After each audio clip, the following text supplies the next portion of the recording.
How to identify hardenable steel. Well, it's actually quite simple. There are various methods of doing it, and one of the easiest is with a file.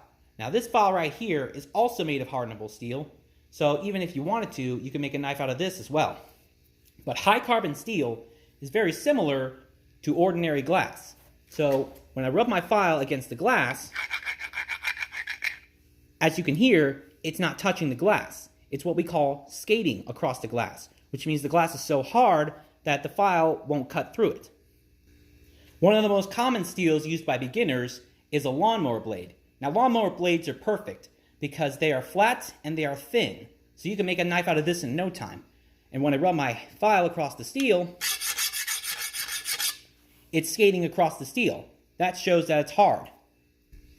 Another good steel for making knives for beginners is this, springs.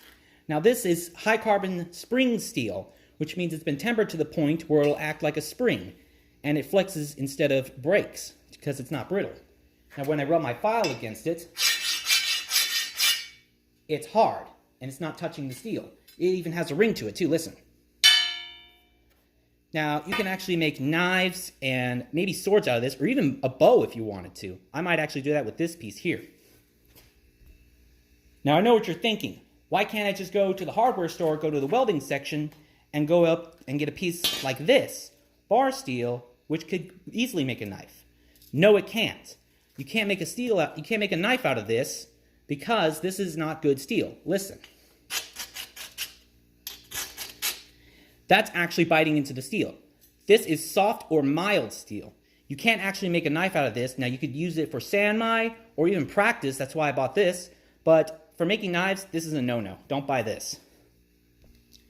Another good way of testing the steel is by grinding it and seeing the spark content. Now an angle grinder or a sander would work better for this application, but I'm just using a Dremel because it's all I have access to right now. It's all I can reach.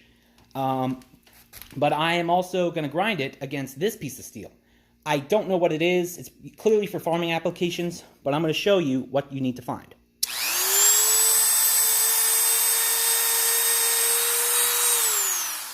You see those sparks? Short and explosive. That lets you know it's a high carbon steel. Now let me compare that to this mild steel rod here.